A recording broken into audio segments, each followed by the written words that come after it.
Story by Dinesh दयालु। 3 विकल्प। बहुत समय पहले की बात है। किसी गांव में एक किसान रहता था। उस किसान की एक बहुत ही सुंदर बेटी थी। दुर्भाग्यवश गांव के जमींदार से उसने बहुत सारा धन उधार लिया हुआ था। जमींदार बूढ़ा और कुरूप था। किसान की सुंदर बेटी को देखकर उसने सोचा क्यों न कर्जे के बदले किसान के सामने उसकी बेटी से विवाह का प्रस्ताव रखा जाए। जमींदार किसान के पास गया और उसने कहा, तुम अपनी बेटी का विवाह मेरे साथ कर दो, बदले में मैं तुम्हारा सारा कर्ज माफ कर दूंगा। जमींदार की बात सुनकर किसान और किसान की बेटी के होश उड़ गए।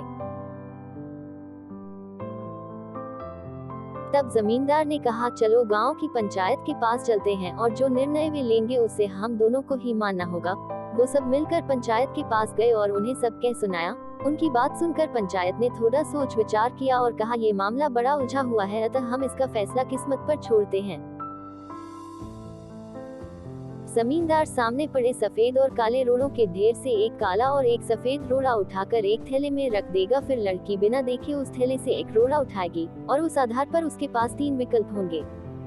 1, अगर वो काला रोड़ा उठाती है तो उसे जमींदार से शादी करनी पड़ेगी और उसके पिता का कर्ज माफ कर दिया जाएगा। 2, अगर वो सफेद पत्थर उठती है तो उसे जमींदार से शादी नहीं करनी पड़ेगी और उसके पिता का कर्ज भी माफ कर दिया जाएगा। 3, अगर लड़की पत्थर उठाने से मना करती है तो उसके पिता को जेल भेज दिया जाएगा। पंचायत के आदेशानुसार जमींदार झुका और उसने 2 रोड़े उठा लिए। जब वो रोड़ा उठा रहा था तो तब तेज आंखों वाली किसान की बेटी ने देखा कि उस जमींदार ने दोनों काले रोड़े ही उठाए हैं और उन्हें थैले में डाल दिया है। लड़की इस स्थिति से घबराए बिना सोचने लगी कि वो क्या कर सकती है। उसे 3 रास्ते नजर आए। 1, वो रोड़ा उठाने से मना कर दे और अपने पिता को जेल जाने दे। 2, सबको बता दे कि जमींदार दोनों काले पत्थर उठाकर सबको धोखा दे रहा है। 3, वह चुप रहकर काला पत्थर उठा ले और अपने पिता को कर्ज से बचाने के लिए जमींदार से शादी करके अपना जीवन बलिदान कर दे। उसे लगा कि दूसरा तरीका सही है, पर तभी उसे एक और भी अच्छा उपाय सूझा। उसने थैले में अपना हाथ डाला और एक रोड़ा अपने हाथ में ले लिया और बिना रोड़े की और देखे उसके हाथ से फिसलने का नाटक किया। उसका रोड़ा अब हजारों रोड़ों के ढेर में गिर चुका था और उनमें ही कहीं खो चुका था। लड़की ने कहा, हे भगवान,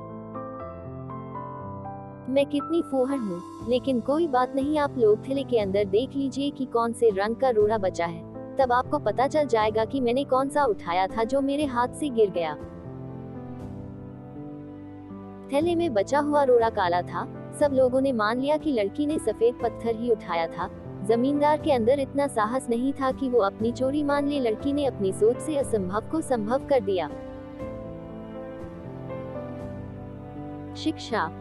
हमारे जीवन में भी कई बार ऐसी परिस्थितियां आ जाती हैं जहां सब कुछ धुंधला दिखता है, हर रास्ता नाकामयाबी की ओर जाता महसूस होता है। पर ऐसे समय में यदि हम परंपरा से हटकर सोचने का प्रयास करें तो उस लड़की की तरह अपनी मुश्किलें दूर कर सकते हैं। आपका दिन मंगलमय हो। इस कहानी से मिली शिक्षा को अपने जीवन में जरूर अपनाएं।